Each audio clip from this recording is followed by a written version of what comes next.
Hello, welcome to AB Lifetime channel on transpersonal psychology.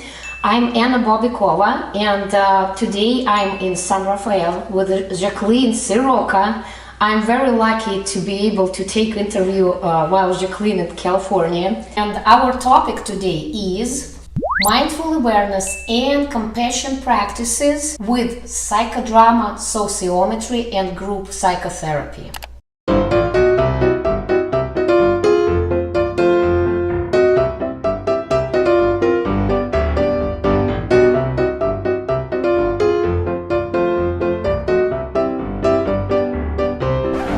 It's not easy to be with experience the way it is. People making choices, and when they make choices, our relationships can change. Is it alright if I have the person in my mind which is already deceased? Yes, Okay, of course. alright. Okay. If I would even return right now back to life, I would pick up what I've chosen. I think that it's more my idea, like, oh, you did choose the wrong way in your life, but you did choose that, and it's okay. Could you please say about how do you combine psychodrama and mindful practices, compassion practices? First of all, this is the grand experiment. Mm-hmm. So there are many ways you could actually combine what we're talking about, the compassion practices, mindful awareness, and psychodrama. The simplest and where we started was in doing a meditation warm-up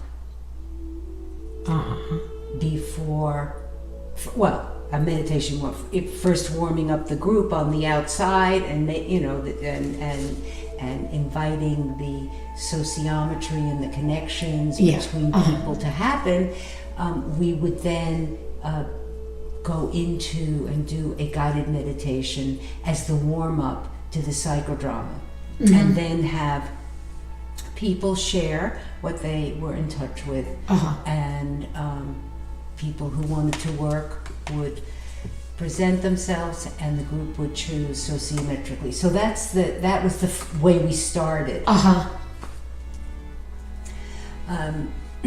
But there are many ways, and there are many ways that I haven't even thought of yet. I'm sure that hopefully they will keep, the ideas will keep connecting as I go deeper myself. So we teach through meditation. So we do use meditation to quiet the mind and to quiet the nervous system. You see how I'm pausing? Yes. There's a difference between talking this way and slowing down. And it's very powerful. So everybody's working on creating a holding environment that is a place to invite your hurts and wounds to be present so that you can bring them forward. And then we use action. We'll use the action of role playing, simply the essence of, not big elaborate scene settings, but simple role playing, the essence of what somebody is presenting, and role reversal. We'll frequently use an empty chair. And then the sociometry brings it back to the group, and the group sharing is the group psychotherapy. So that's how it combines. That's how we combine the mindful awareness, compassion practices and psychodrama sociometry and group psychotherapy. A mouthful. Just technical question. So do you use, when you tell that you use meditation, so do you use all kinds of meditation, for instance, guided meditation and silent meditation, or it's mostly guided meditation?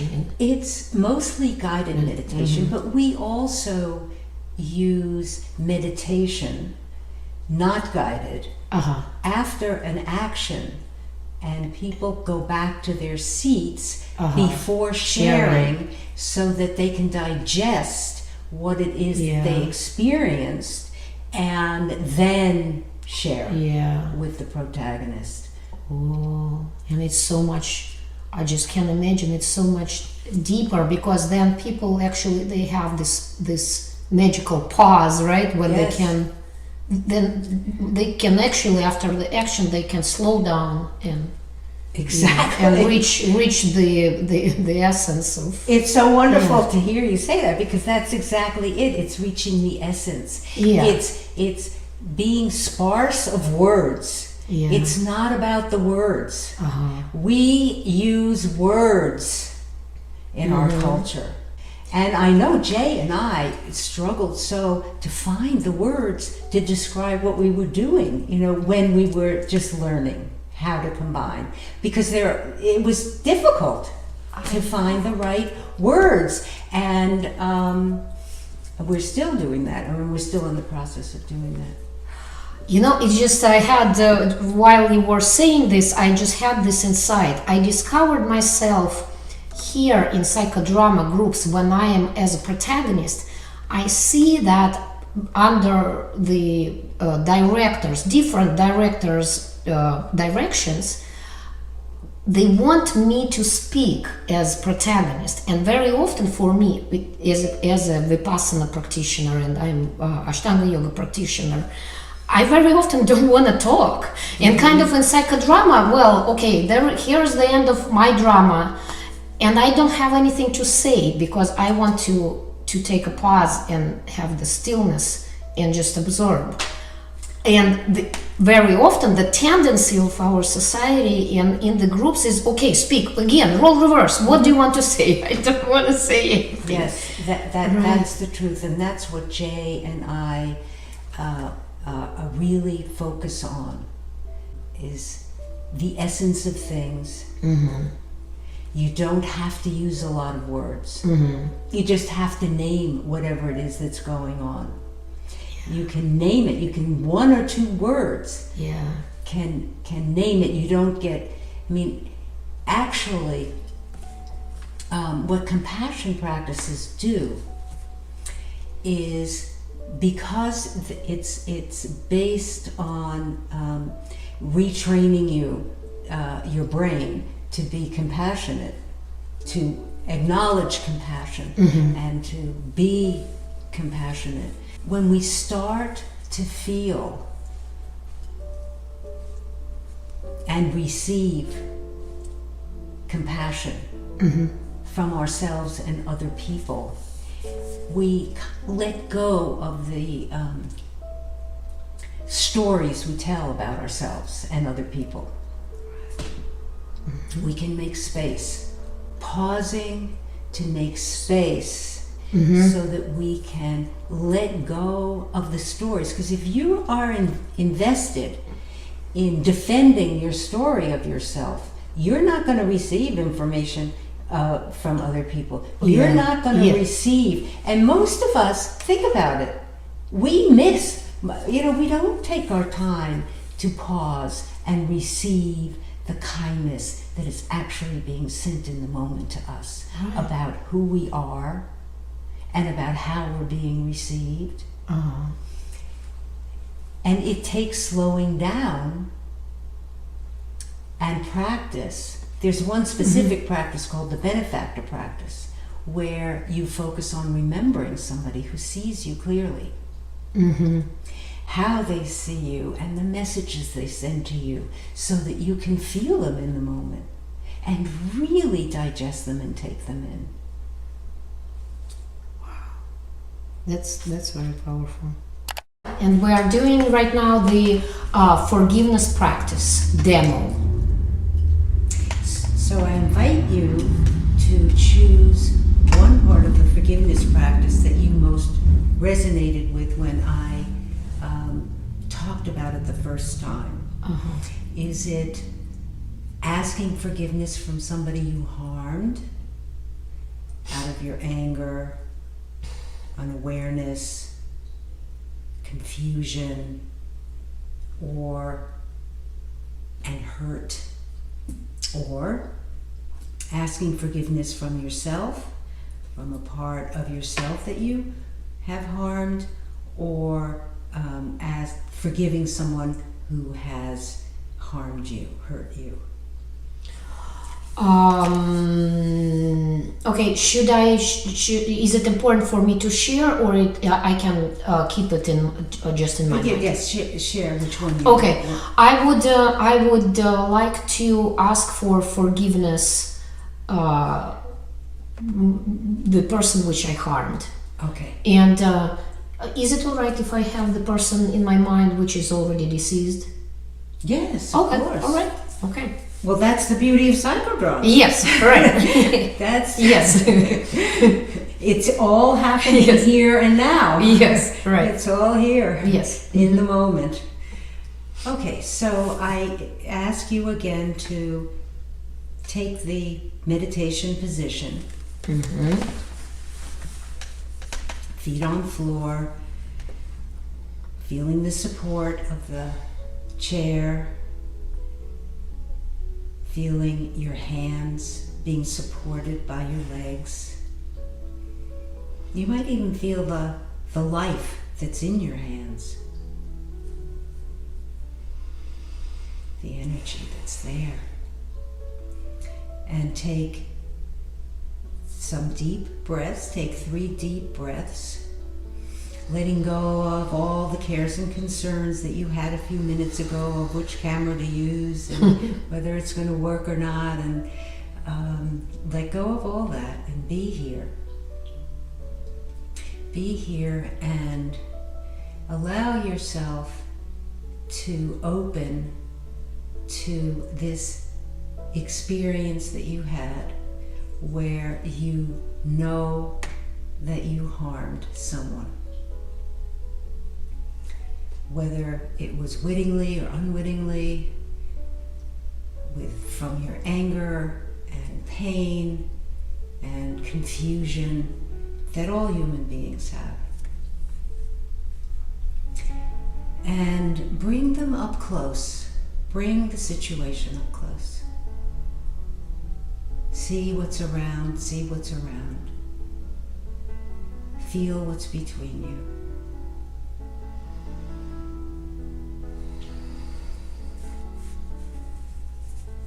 And then when you're ready, look at the empty chair and bring them here.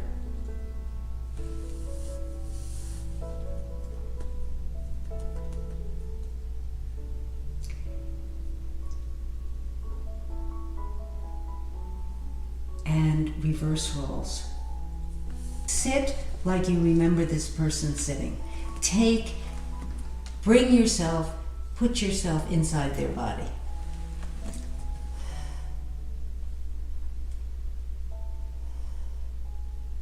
How did they sit? Were they comfortable in their body? Were they?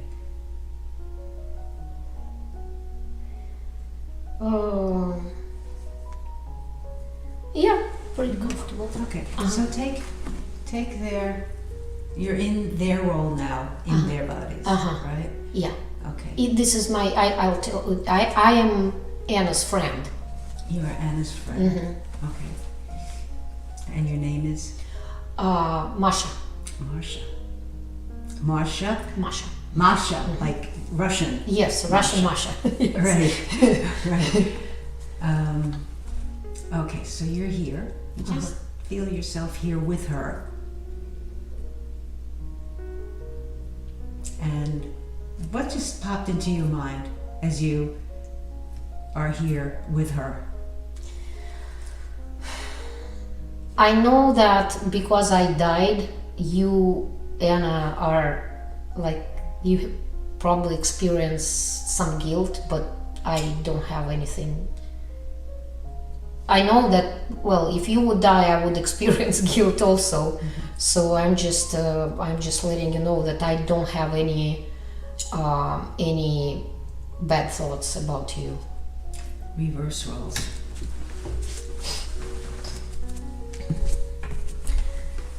All right.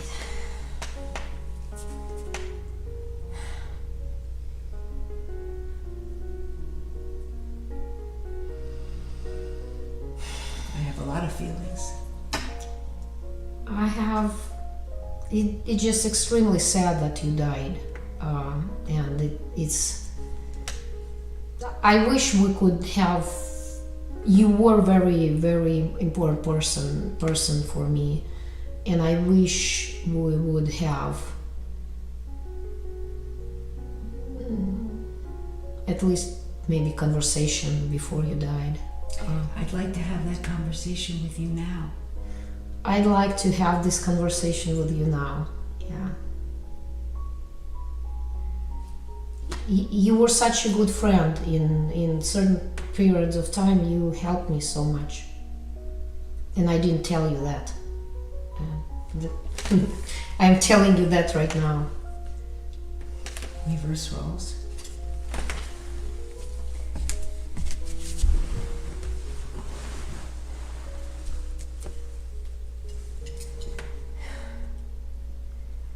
Did you know you were such an important person? Yes. Were there things that you wanted to tell her that you maybe didn't tell her?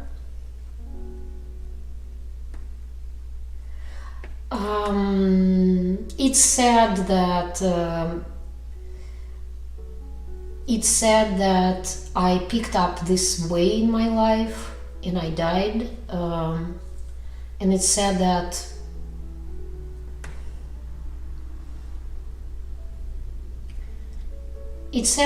in the last years of my life we didn't have relationship, but that's how it was. I can't do anything about that. We just picked up different ways in our lives, and it's sad from one side. From other side, I can't. If I would even return right now back to life, I would pick up what I've chosen. It's just life reality, you know. It's sad from one side. Am I going to change anything? No. Reverse roles. It's okay to just have Yeah. what more? Just have your feelings. Yeah. The sadness of impermanence, the sadness that people come into your lives at a certain part of their lives and then they go in another direction. It's life. Yeah. It's the way it is. And to be with it the way it is. Not fight Yes. it, resist it, try to change it, fix it. It's just okay. Everything what I think it's okay. Everything what happened is okay. There is nothing wrong with it's just life. Yeah, I agree.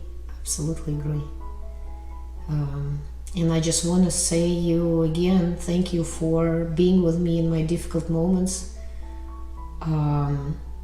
And I think that it's more my idea, like, oh, you did choose the wrong way in your life, but you did choose that, and it's okay. And who's to say what's right and wrong? Yeah, nobody, it's just. I just wanted to let you know that I received what you gave me.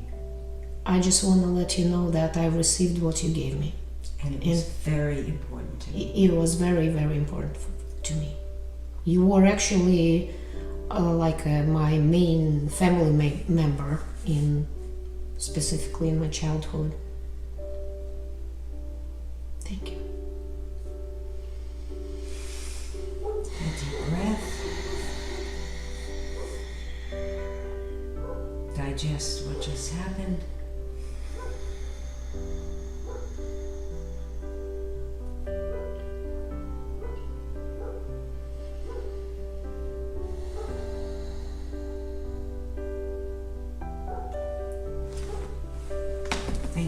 Thank you.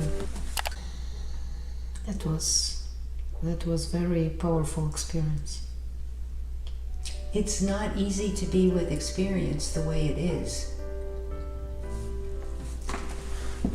without judgment, without trying to change it or fix it, but to accept our feelings, accept the way it is, not reject it, or grasp it if it's good and try to hold on to it. And this is a good example of impermanence, of people making choices, and when they make choices, our relationships can change.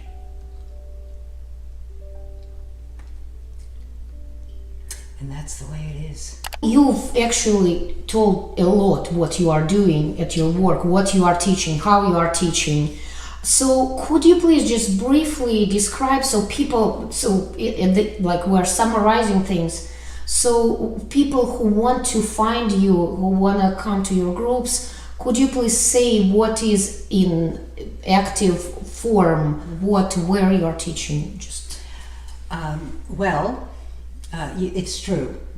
It's been described. Yes. My center is, my home base is in New York, at the Sociometric Institute.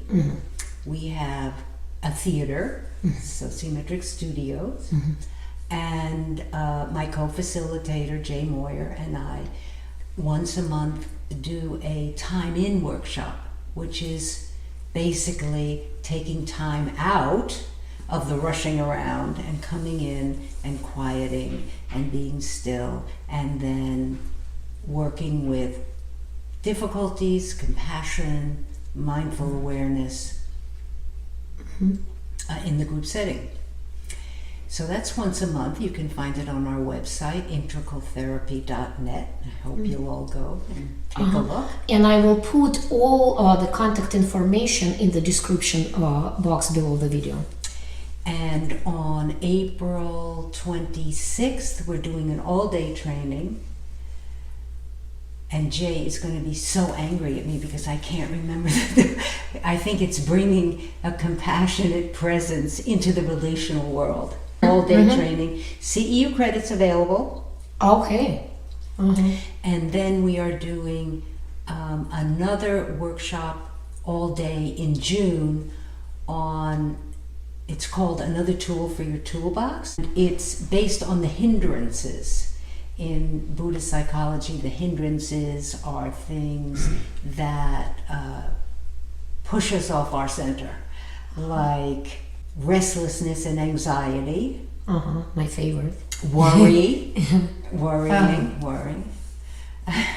Doubt. That's a favorite of mine. That hindrance bothers me. Shows up all the time.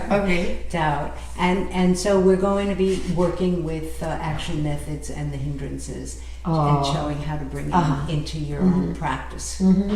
So when you are talking about your workshops, is it correct that you are doing like maybe about once a month or once in 2 months? We do, we are all day and or our weekends. We'll probably do a week, we'll do a weekend CEU credits. The time in is once a month. Okay. And then our weekend or all day is 2 or 3 times a year. I also use it in my individual practice, especially the compassion, especially training compassion and helping people to quiet that inner critic, which is so painful to most people. And sometimes we'll take a pause, mindful pause, and do a brief meditation to arrive. And everybody comes in from the street noise, rushing to get there, having probably lots of experiences before you get there that are on your mind. So we'll take a time in to begin with.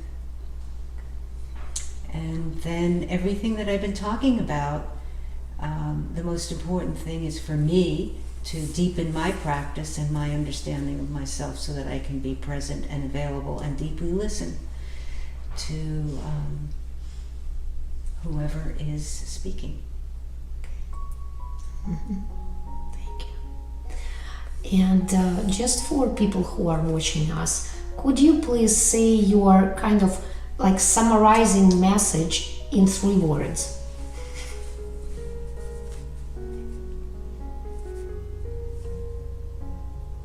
Love,